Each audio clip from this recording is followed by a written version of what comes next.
구원의 날이로다. 아멘. 지난주 수요일부터 교회는 중요한 시간을 맞이했습니다. 어떤 시간을 맞이하고 있죠?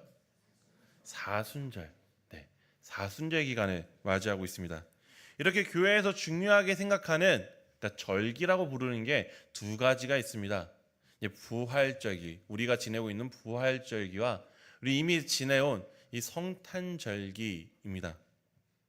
지난 성탄절기 때 일부 예배에선 성탄절기가 어떻게 구성이 되어 있는지, 그리고 각각의 구성이 어떤 의미가 있고 우리에게 또 어떤 의미가 있는지를 다 나누는 시간을 가졌습니다.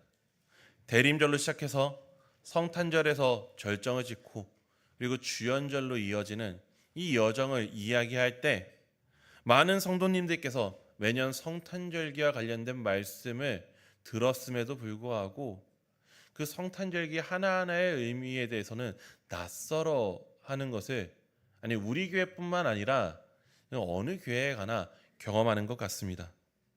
그렇기 때문에 오늘 부활절기를 맞이해서 오늘도 부활절기가 어떻게 구성이 되어 있고 우리에게는 이것이 어떤 의미이고, 특히 우리가 지금 보내고 있는 이 사순절을 어떻게 하면 더 풍성하게 보낼 수 있을지를 함께 나눠본 뒤, 또 고난주간 때에는 일부 예배 때 이제 고난주간에 대해서 추가적으로 나누려고 합니다. 다소 개론처럼 들릴 수 있기 때문에 조금 어렵고 제가 또 오늘 많은 질문을 할 것입니다. 네, 반응해 주시면 감사드리겠습니다. 아무튼 우리가 어떻게 하면 이 사순절을 더 풍성하게 보낼 수 있을까요? 이 질문에 답하기 위해서는 사순절의 시작에서부터 우리가 살펴보아야 합니다. 이 사순절의 시작은 실은 부활절로부터 시작했습니다. 부활절, 매년 날짜가 바뀌잖아요. 이 날짜를 정하는 기준이 어디에 있을까요? 네, 성경에 힌트가 있습니다. 예수님께서 이 십자가에 달리시러 예루살렘에 들어가셨을 때요, 유대인에게서 큰 명절 때라고 했어요. 이 명절이 어떤 명절일까요? 유월절. 네, 맞습니다. 그래서 유대인의 유월절 그리고 예수님의 부활절은 명절 후 안식이 지난 첫 번째 날, 그러니까 유대인의 안식일은 토요일이잖아요. 안식이 지난 첫 번째 날, 주일, 일요일이 예수님께서 부활하신 날이기 때문에 유월절이 지난 유월절이 지난 주일이 바로 이 부활절입니다. 이것이 공교롭게도 우리 동양의 달력과 맞아 들어가는 그 기준이 있습니다. 음력의 춘분 후 만월, 그러니까 보름달이 지난 첫 번째 주일이 이 유월절 주간의 주일입니다. 실은 이렇게 결정된 부활절의 날짜가 성탄절의 날짜에도 영향을 끼칩니다. 성탄절은 우리가 12월 25일 지킵니다. 많은 분들이 성탄절의 이 날짜가 정해진 것에 대해서 조금 공부하신 분들은 이 날짜가 로마인들의 그 태양신의 축일에서 따왔다 정도까지는 알고 계실 것입니다. 그런데 좀 더 깊게 공부해 보면 더 유래 깊은 이야기가 있습니다. 토마스 탈리라는 학자에 의해 밝혀진 바로는 이 날짜가 유대인들의 어떤 관습, 유대인들의 전통에 따른 날짜라는 것입니다. 유대인들이 위대한 선생님에 대해서 이런 생각을 가지고 있습니다. 위대한 랍비는 죽는 날짜와 그가 엄마 뱃속에 잉태된 날짜가 같아서 영원히 생명이 이어진다라는 좀 독특한 그런 생각을 가지고 있습니다. 근데 예수님께서 탄생한 날은 우리가 정확하게 알지는 못하지만 돌아가신 날은 알 수 있어요. 유월절이 지난 주일이니까요. 그러니까 이 유월절이 지난 주일로부터 사람이 가임기를 계산하고 또 양력으로 전환했을 때의 날짜가 12월 25일부터 1월 6일까지, 그러니까 성탄절로부터 주현절까지의 날짜입니다. 그래서 이 날짜를 성탄절로 이제 지정했다라는 것이 더 오래전부터 기록되어져 있었습니다. 이렇게 성탄절의 기준이 될 정도로 부활절은 굉장히 중요한 날입니다. 그럼 이 부활절을 중심으로 한 부활절기는 어떻게 구성되어 있을까요? 부활절기의 시작은 무엇으로 시작하죠? 사순절부터 시작을 합니다. 사순절의 마지막 주는 어떤 주간으로 보내나요? 고난주간. 그리고 부활절. 우리가 딱 여기까지는 익숙하게 알고 있습니다. 사순절과 고난주간, 부활절까지요. 그래서 이 사순절은 부활절 전 주일을 제외한 40일을 이 사순절로 보냅니다. 그럼 왜 이 주일을 제외할까요? 생각해 보신 적 있을까요? 우리 주보에도 나오잖아요. 사순절은 부활절 전 주일을 제한 40일의 기간입니다라고 주보에도 적혀 있어요. 왜 주일을 제외할까요? 그 당시에 이렇게 부활절이 있기 전부터 그리스도인들은 주일날 모여서 예배드릴 때 그 이유가 바로 이 일요일이 예수님께서 부활하신 요일이기 때문에 모여서 예배를 드렸습니다. 그래서 매 주간이 작은 부활절이고 나중에 가서야 이 6월절 주간의 주일이 큰 부활절이 되었습니다. 그래서 이 예수님께서 부활하신 주일, 정말 이 주님의 날 슬퍼할 수 없기 때문에 기뻐해야 되기 때문에 그 날은 제외하고 40일간의 기간을 사순절로 정한 것입니다. 그리고 이 사순절에는 특별한 색으로 교회를 이렇게 꾸밉니다. 어떤 색깔일까요? 네, 앞에 다 나와 있죠. 보라색. 이 보라색은 어떤 색과 어떤 색이 섞였을 때 보라색이 나오나요? 네, 빨강과 파랑. 네, 이거는 국민학교 때 배우죠. 빨강과 파랑이 섞였을 때 보라색이 됩니다. 그리고 이 보라색에서 이 빨강과 파랑이 균형이 깨지면은 어떤 색이든 변화할 수 있는 그 가능성을 가진 색깔이 또 보라색입니다. 그래서 우리는 사순절과 또 성탄절의 대림절 때 이 보라색으로 예배당을 꾸미는데 이제 예수님이 태어나신다라는 놀라운 변화를 앞두고 그리고 예수님께서 십자가에서 이제 십자가에 달리시는 그 놀라운 그 일을 앞두고 그 변화의 가능성을 앞두고 보라색으로 이렇게 데코를 합니다. 또한 보라색이 그 당시에는 굉장히 흔하지 않은 염료였습니다. 왕들만 사용하는 염료였거든요. 그러다 보니 보라색은 왕을 상징하는 그런 색깔이었습니다. 그래서 이 대림절과 또 우리 사순절에 보라색을 사용하는 이유는 왕이 되실 분이 오신다. 그리고 십자가와 부활로 인해 진정한 왕이 되셨다라는 그 고백을 담아서 우리는 교회에 보라색으로 장식을 합니다. 이렇게 우리는 새로운 변화를 기다리며 진정한 왕을 기억하는 사순절을 보내고 있습니다. 그리고 사순절 끝에는 고난주간, 예수님께서 십자가 달리시기 전 그 일주일을 같이 묵상하는 고난주간을 겪고 마지막에 부활절을 맞이합니다. 그런데 이 부활절기의 구성은 여기서 끝나지 않습니다. 실은 부활절기는 이 오순절 성령 강림절까지를 부활절기라고 합니다. 그리고 오순절 성령 강림절까지의 50일을 유대인들은 그때까지 그 모든 50일 기간을 이제 오순절이라고 하지만 우리 기독교는 특별하게 보냅니다. 혹시 기쁨의 50일이라고 들어보셨는지 모르겠습니다. 이 기간을 기독교인들은 기쁨으로 보냈습니다. 특별히 이 후에도 이야기를 하겠지만 이 부활절의 중요한 것들 중에 하나가 세례였거든요. 세례를 받은 사람들이 이 50일 동안 기뻐하면서 보냈대요. 흰 옷을 입고 무릎도 꿇지 않고 울지 않는 그 날로 이 50일을 보냈다라고 합니다. 사순절은 며칠이요? 40일이라면 기뻐하는 날은 50일. 슬픔보다 더 긴 시간을 기뻐하는 종교가 실은 우리 기독교였습니다. 그런데 우리의 현실은 어떻습니까? 사순절을 생각하면은 가슴이 미어지지 않나요? 답답하지 않나요? 40일 동안 십자가를 열심히 묵상합니다. 예수 그리스도의 죽음을 묵상합니다. 슬퍼하고 금식하고 특세하고 40일 특세 해보시면 진짜 어마어마하게 힘듭니다. 그러다가 그렇게 진을 빼고서 부활주일 하루 반짝 기뻐합니다. 그러다 보니 그 부활절이 지난 다음에는 몸에 피곤함만 남아있고 그 전에 받은 은혜는 없어진 채로 이전과 똑같이 살아가는 게 우리의 현실입니다. 그리고 사순절을 생각하면 어딘가 계속 장례식 같고 무겁고 우울한 감정을 가지고 우리는 40일을 보냅니다. 과연 이 사순절 기간 동안 슬퍼하고 괴로워하고 모든 것을 끊고 금식하는 것, 이것이 전부일까요? 초대교회는 이 사순절을 어떻게 보냈을까요? 이것을 알기 위해서 다시 한번 또 우리는 부활절을 또 끌어들여야 합니다.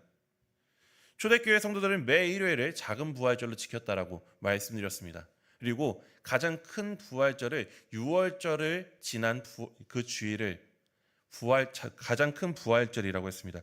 그 당시 이 부활절, 매 주일가 부활주일 때 가장 중요하게 여겼던 것은 그리스도의 부활을 기뻐하고 우리가 구원을 받았구나에 대한 감사였습니다.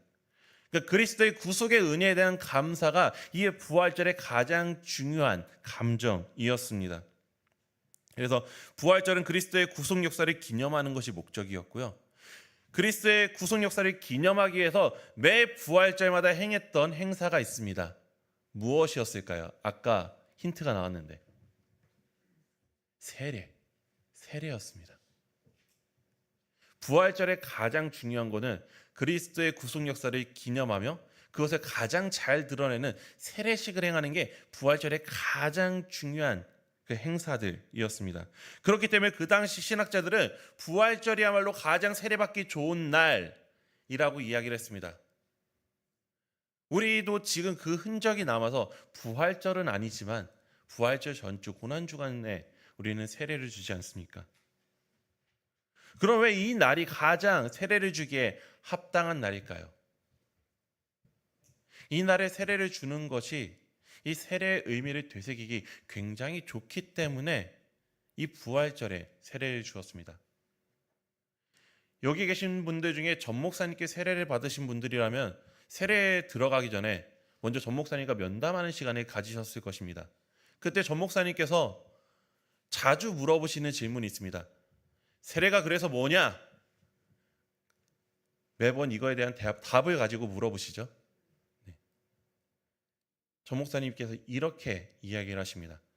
세례는 죽는 거야. 네, 맞습니다. 세례는 죽는 것입니다. 예전에는 물 속에 완전히 잠김으로써 이 세례를 받았잖아요. 세례는 그렇게 물 속에서 죽는 것입니다. 근데 죽고 끝인가요? 오늘 이 고린도후서 5장 17절 말씀을 표준세 번역으로 한번 읽어보도록 하겠습니다. 네. 누구든지 그리스도 안에 있으면 그는 보십시오, 새 것이 되었습니다. 네. 죽어진 다음에 그게 끝이 아니라 보십시오, 새 것이 되었습니다 라고 말하고 있습니다. 이 부활절의 세례는 이것을 강조합니다. 그리고 이 새 것이라는 이 단어가 도대체 무엇을 설명하는지를 말해주는 게 바로 부활절의 세례입니다.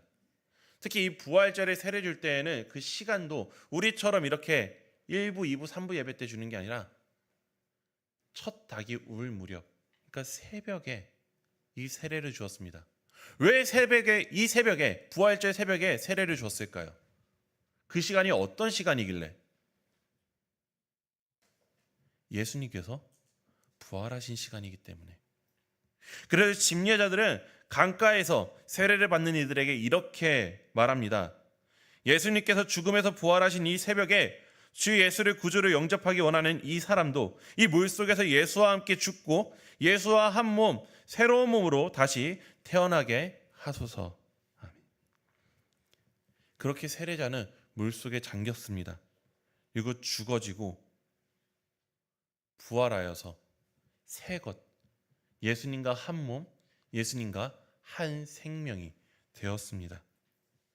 이렇게 부활절의 가장 중요한 것은 구속의 은혜, 그리고 그것을 가장 강력하게 나타내는 세례에 집중이 되어 있습니다. 이렇게 세례를 이제 중요하게 생각하다 보면 그에 따라서 생겨나는 날들이 있습니다. 세례를 준비하는 기간. 그래서 이 사순절은 처음에는 이 세례를 준비하는 기간으로서 지키기 시작했습니다. 우리처럼 그리스도의 십자가와 고난을 묵상하고 침울해지는 기간 이전에 세례를 준비하는 기간으로 이 사순절을 지켰던 것입니다. 그럼 이 사순절, 이 세례 받는 사람들은 어떤 그런 과정을 통해서 세례를 받게 될까요? 이 당시 사람들은 세례 교육도 특별하게 했습니다. 세례 교육을 얼마나 받을까요? 여기 계신 분들은 세례 교육 얼마나 받으셨죠? 하루, 우리 교회는 하루 받죠? 이 당시 사람들은 세례 교육을 1년에서 3년을 받았습니다. 그 전에는 예배당 안에도 못 들어왔습니다. 세례 교육자들만 모아서 교육을 받는 그 자리에서 3년 정도를 교육을 받으면서 그 기간 동안 무슨 일을 했느냐?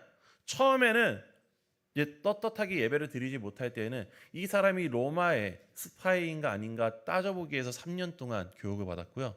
그 이후에는 이 사람이 정말 이 교육을 받은 대로 살고 있는가, 떳떳하지 못한 직업을 갖고 있다면 그 직업을 그만뒀는가, 이전에 나쁜 습관이 있다면 그것을 완전히 바꿨는가, 3년 동안 교육하는 사람이 검증했다라는 거예요. 진짜 이 사람이 바뀌고 있는가. 그래서 이렇게 끊임없이 점검했을 만큼 세례 교육은 철저하고 진지했습니다. 그리고 그 3년의 마지막 부활절 전 사순절에 이 사람들은 세례를 준비하면서 집중 세례 교육을 받았습니다. 그래서 그 40일 동안 내가 과연 세례받기에 합당한 사람인가? 자기 스스로 돌아보면서 기도하고 교육받고 금식하면서 이 사순절을 보낸 것입니다. 또한 이 사순절은 세례받는 이들에게만 중요한 날은 아니었습니다. 알람 메가더라는 학자는 이렇게 말합니다. 40일간의 근식은 세례를 받기 위해 준비하던 세례 후보자들에게만 적용되는 것이 아니라 교회 전체에 해당되는 것이었다. 그러니까 교회 전체가 같이 했다라는 거예요. 물론 실제에 있어서 전 교회 교인들이 40일간의 금식을 하였으리라고는 생각할 수는 없지만 적어도 훈련받고 있던 세례 후보자들과 보다 경건한 사람들은 이 40일의 사순절에 금식하며 이제 사순절을 보냈을 가능성이 높다라고 적혀 있습니다. 실제로 그렇습니다. 세례받는 사람들이 이 시간에 자기가 세례받기에 합당한 사람인가 스스로 점검했듯이 이미 세례받은 사람들은 이 시간에 그냥 보내지 않고요. 새롭게 그리스도 안에서 한 몸이 될 그 사람들을 맞이하면서 내가 그 사람들 보기에 부끄러운 사람인가 아닌가 스스로 돌이켜봤고요. 내가 예수님 보시기에 부끄럽지 않은 성도의 삶을 살아가고 있는가? 내가 세례에 부끄럽지 않은 삶을 살고 있는가? 이 사순절 스스로를 점검하고 자기 자신의 정체성을 다시 찾는 시간을 가졌습니다. 특히 이것을 단순히 묵상하고 되돌아보고 끝나는 게 아니라 행동으로 옮기기까지 했습니다. 이 사순절 기간 예수님이 하셨던 행동을 그대로 한 것입니다. 예수님의 십자가와 부활 사건이 우리에게 어떤 의미가 있습니까? 우리의 죄를 용서받았고요. 우리와 하나님이 화해하는 그 놀라운 일이 일어났습니다. 그리고 우리는 그 그리스도와 같은 생명으로 부활한 새 것들입니다. 그 새 것으로서 우리는 화해의 직분을, 용서하고 화해하는 그 직분을 받게 된 것입니다. 그래서 이들은 고난주간의 성모교일에 교회에서 씻지 못할 죄를 지은 사람들도 용서하고요. 자기가 용서하지 못했던 사람들을 용서하는 기간을 가졌다라고 합니다. 이렇게 사순절은 그리스도의 고난을 묵상하기 이전에 세례를 준비하며 성도로서의 정체성을 온 교회가 점검하는 시간이었습니다. 그러다가 기독교가 국교화되면서 성인 세례의 필요가 없어질 즈음에 돼서야, 그러니까 유아 세례만 받고 성인 세례가 없어지고 나서야 이제 그때부터 우리가 알고 있는 사순절, 그리스도의 죽음과 십자가 고난을 묵상하는 사순절이 되었습니다. 그래서 오늘 말씀은 지금까지 이야기했던 이 모든 내용을 다 담고 있습니다. 그래서 이 고린도 후서의 말씀은 사순절 첫 주, 특히 제 수요일 날 자주 읽혀졌던 본문입니다. 우리가 한번 5장 17절부터 21절까지 표준세 번역으로 한번 다시 읽어보도록 하겠습니다. 누구든지 그리스도 안에 있으면 그는 새로운 피조물입니다.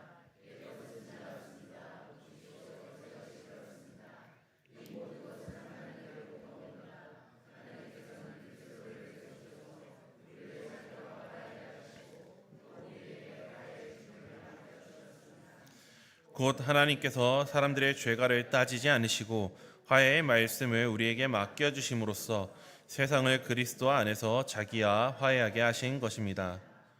그러므로 우리는 그리스도의 사절입니다. 하나님께서는 우리를 시켜서 여러분에게 권면하십니다. 우리는 그리스도를 대신하여 간청합니다. 여러분은 하나님과 화해하십시오. 하나님께서는 죄를 모르신 분에게 우리 대신에 죄를 씌우셨습니다. 그것은 우리가 그리스도 안에서 하나님의 의가 되게 하려 하심입니다. 아멘. 정말로 이 구절에 지금까지 이야기했던 사순절의 정신이 다 들어가 있지 않습니까?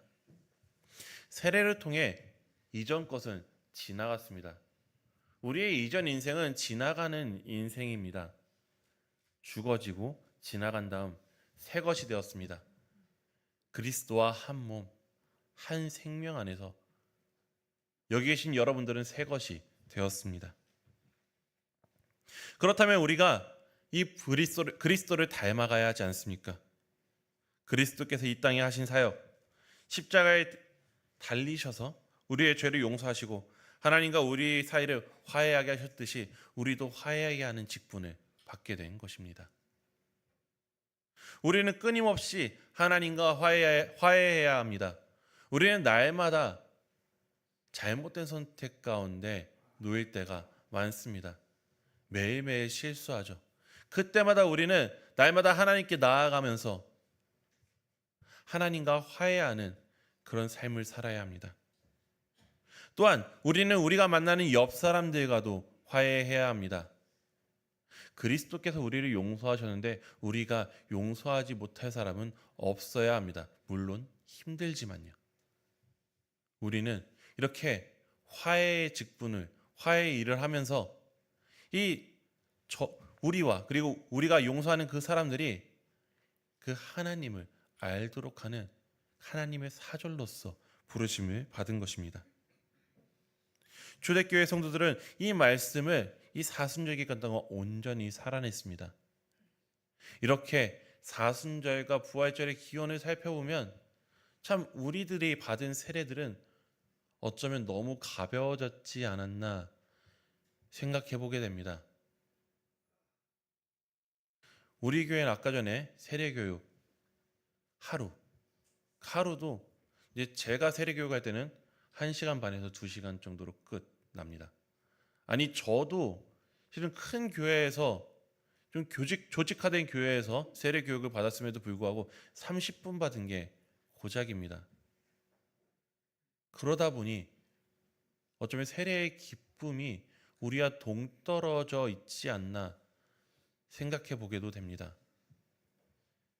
여기 계신 분들 세례의 감격이 지금 가슴 속에 남아서 오늘 여러분의 삶에 영향을 끼치고 있습니까? 아니면 세례와 상관없는 삶을 우리는 살고 있습니까? 많은 교회가 1시간 혹은 길어봐야 4주 훈련을 받고 그 세례가 어떤 의미인지 내가 그에 합당하게 변화되었는지에 대한 고민도 깊이 해보지 못했습니다. 초대교회 교인들은 3년 동안 훈련을 받고 그때까지 예배당에 들어오지도 못하다가 이렇게 깊게 고민을 하고 예배당에 처음 들어왔을 때 얼마나 감격스러웠을까요? 그들의 삶은 얼마나 변화됐을까요? 그런 거에 비해서 우리는 너무 관례적으로 세례를 받고 있지 않나 생각해 보게 됩니다. 제 개인적으로는 그 가벼움을 깨뜨리는 일이 한 번 있었습니다. 신대원에 입학했을 때 처음 입학 예배를 드릴 때였습니다. 그때 어떤 순서가 되니까 교수님들이 종려나무가지에 물을 묻힌 다음에 학생들 사이에 우르르 나와서 서시더라고요. 그리고서 그 종려나무가지를 흩뿌리면서 당신의 세례를 기억하십시오 라고 했던 그 사건이 있었습니다. 학생들은 그 당시에는 뭣도 모르고 있다가 갑자기 물을 맞아가지고서 뭐야 이게 뭐야 하면서 당황했거든요. 근데 나중에 이것을 공부하고 나니 참 이게 우리에게 있어서 정말로 중요한 일이라는 것을 새삼 깨닫게 되었습니다. 그 자리에 있는 사람들은 어떤 사람들입니까? 전도사요, 목사가 될 사람들입니다. 이 사람들이 전도사, 목사 이전에 세례받은 사람, 성도로서의 정체성을 잊어버린다면은 꺼드럭대는 목사들이 될 수밖에 없는 것입니다. 그렇기 때문에 네가 어떤 직분에 있는지 상관없고 너는 먼저 성도로 서 있어라, 세례받은 사람답게 살아라 라는 가르침이 그 의식 가운데 있었던 것입니다. 우리에게도 마찬가지입니다. 우리는 세례받았다는 그 사실을 잊지 말아야 합니다. 우리가 어떤 직분을 가지고 있고 사회에서 어떤 명함을 가지고 있든지 간에 우리는 세례받은 사람답게 성도로서 살아야 합니다. 그것을 잊어버린다면 우리는 모든 것을 잊어버리는 것입니다. 그렇기 때문에 종교개혁자 루터는 자기 전에 항상 그 잠자리 옆에 세례물을 담는 세례반이라는 것을 두고 잠에 들었습니다. 그리고 아침에 일어나서요, 그날 하루를 시작하면서 가장 첫 시간에 이 세례반에 손을 담근 다음에 이런 행동을 했다고 합니다. 나는 세례받았습니다. 예수님 감사합니다. 나는 세례받은 사람이기 때문에 오늘 세례받은 사람답게 살겠습니다. 나는 오늘 실수할지 모르지만 그럼에도 불구하고 빨리 돌이켜서 세례받은 사람답게 살겠습니다라는 결단이 이 루터에게 있었던 것입니다. 바라기는 이번 사순절 세례를 받으실 마음이 있는 분들은 스스로 점검해 보셨으면 좋겠습니다. 내가 이 세례를 받기에 합당한 사람인가 한번 돌이켜 보았으면 좋겠습니다. 이미 세례를 받으신 여기에 있는 대다수의 여러분들은 한번 같이 이 질문을 품어봤으면 좋겠습니다. 나는 세례받은 자답게 살고 있는가? 그리스도와 한 생명이라고 당당하게 말할 수 있도록 살아가고 있는가? 십자가로 우리와 화해하신 그 예수님과 같은 생명을 가지고 나도 내 주변을 용서하며 화해하며 살고 있는가? 한번 질문해 보았으면 좋겠습니다. 오늘 이 본문에서 바울은 이 문단을 마무리하면서 이렇게 말합니다. 6장 1절 말씀을 같이 읽어보도록 하겠습니다. 우리는 하나님과 여러분은 하나님의 은혜를 받아서 헛되이 하지 마십시오. 하나님의 은혜를 헛되이 하지 말라고 바울은 말하고 있습니다. 하나님의 은혜가 무엇입니까? 우리가 세례를 통해 받은 은혜입니다. 그리스도와 함께 죽고 그리스도와 함께 새로운 생명으로 태어난 그 은혜 말입니다. 옛것은 지나가고 새것이 된 그 은혜요. 그런데 우리가 이 은혜를 기억하지 못하고 살아간다면 어떻게 됩니까? 세례받은 날은 있지만 세례받은 자로 살지 않는다면 어떻게 됩니까? 오늘 말씀에 나오는 은혜를 헛되이 받은 사람이 되는 것입니다. 다시 한번 오늘 우리가 나눈 이야기, 초대교회 성도들의 이야기를 떠올려 보았으면 좋겠습니다.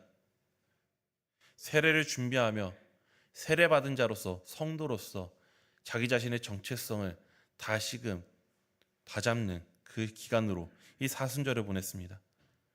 세례받은 사람, 예수님과 하나의 생명을 공유하는 그 사람으로서 세례받은 사람들도 자신의 정체성을 분명히 하고 그 정체성에 합당하게 하루하루를 살아낸 것입니다.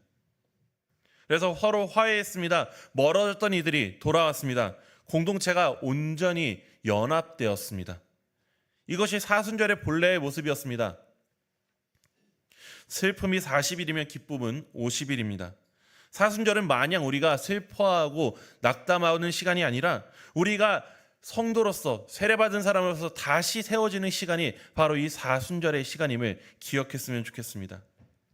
여러분이 내가 누구인지 확인하는 시간입니다. 나는 세례받은 사람입니다. 그리스도와 한 생명을 가진 사람입니다. 이 정체성 위에서 이 40일을 보내는 것입니다. 그렇다면 우리는 이 사순절, 이 말씀을 따라서 어떤 일을 할 수 있을까요? 먼저 이 사순절이 화해의 시간이 되었으면 좋겠습니다. 오랫동안 멀어진 관계가 있다면 그와 화해하십시오. 아직 용서하지 못한 사람이 있다면 화해하십시오. 어렵습니다. 그 어렵다면 그리스도께서 십자가에서 우리를 용서하셨던 그 사건을 기억하십시오. 그리스도와 한 생명을 받은 우리가 이 화해의 직분을 외면하고 있다면 우리는 그 은혜를 헛되이하고 있다는 것을 기억했으면 좋겠습니다. 이번 사순절 그 화해의 사절로서의 그 걸음을 걸어가시기를 소망합니다. 또한 이번 사순절 특별한 것을 부탁하고 싶습니다. 이번 사순절 하루의 시작을 특별하게 시작했으면 좋겠어요. 여기 계신 분들 오늘 하루 시작할 때 가장 처음 일어나서 했던 말이 무엇입니까? 기억이 나시나요? 아니 요즘에 일어나면 가장 처음 하는 말이 무엇입니까? 저는 요즘에 태야 좀 더 자라 이런 말을 많이 합니다. 거의 목이 갈라져서 좀만 더 자라 이 말을 많이 합니다. 어떤 분들은 아침에 비몽사몽간에 일어나서 샤워하러 들어가서 물을 틀고 아 차거 하는 말로 하루를 시작할지 모르겠습니다. 이번 사순절부터는 그러지 말고요. 우리가 하루를 시작하면서 처음 내는 이 말이 한 가지 고백이 되었으면 좋겠습니다. 바로 루터가 했던 것과 같은 고백이요. 나는 세례받았습니다. 예수님 감사합니다. 거창한 금식이나 특별한 절제가 어려우신 분들도 이 정도는 할 수 있잖아요. 그날 하루를 시작하면서 세례받은 것을 기억하는 그 하루는 많은 것이 바뀔 것입니다. 그것을 기억하면서 시작하는 하루는 내가 세례받은 자답게 살기 위해서 노력하는 하루가 되지 않을까요? 이 고백이 우리 입에서 나오는 순간 우리는 다시 세례받은 그 자리로 돌아갈 것입니다.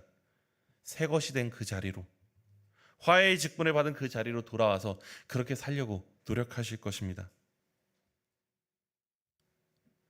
이번 사순절부터 그렇게 하루하루를 새롭게 시작하면서 내가 누구인지를 다시 한번 점검해보고 매일매일 점검하는 복된 은혜의 시간이 될 수 있기를 간절히 소망합니다.